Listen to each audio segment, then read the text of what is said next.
Welcome to Regina சமையல். Welcome to Regina சமையல். தேங்காய் பால் நெய் சோறு செய்கிறோம். பட்டை கிராம்பெலாம் போட்டிருக்கேன். அடுத்தது வெங்காயம், பச்சை மிளகாய் இது நல்லா வதக்கிக்கணும். வெங்காயம் வதங்கிடுச்சு. இஞ்சி பூண்டு பேஸ்ட்டு போட்டுக்கிறோம் 1 ஸ்பூனு. அது நல்லா வதக்கி விட்டுட்டு புதினா கொத்தமல்லி போட்டுக்கிறோம். அதையும் நல்லா வதக்கிட்டு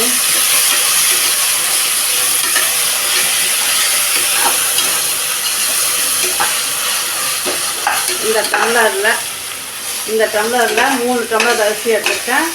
6 டம்ளர் தண்ணி ஊற்றணும். இப்போ நான் தேங்காய் பால் எடுத்து வச்சுருக்கேன்.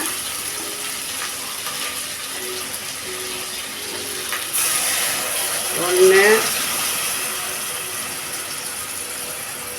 2 டம்ளர் ஊற்றிருக்கிறேன்.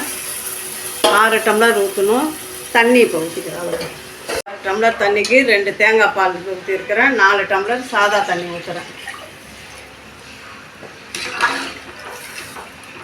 இப்போ உப்பு போட்டுக்கணும்.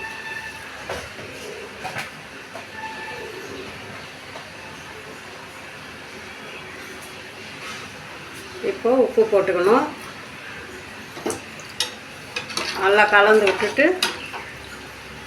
தண்ணி கொதிச்சோன்னா அரிசி போட்டு மூடி போட்டுடலாம்.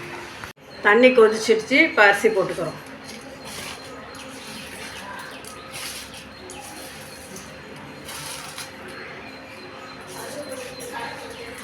தண்ணியெலாம் சுத்தமாக வடிகட்டிடணும். நம்ம ஊற்றுற 6 டம்ளர் தண்ணியில் தான் வேகணும்.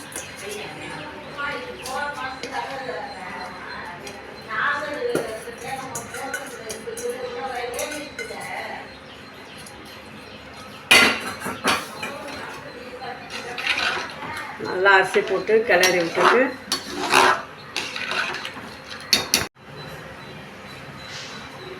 அரிசி போட்டிருக்கோம். மூடி 3 விசில் விட்டு ஸ்டவ் ஆஃப் பண்ணிடணும். இறக்கி பார்த்திங்கன்னா சாதம் பளபளன்னு நல்லா வந்திருக்கும். மூடியை திறந்தாச்சு. சாதம் பாருங்கள் இப்படி பளபளன்னு வந்துருக்குது. இதே மாதிரி செய்யுங்க. இதே அளவில் செய்யுங்க. சப்ஸ்கிரைப் பண்ணுங்கள், லைக் பண்ணுங்கள், ஷேர் பண்ணுங்கள். பாய்.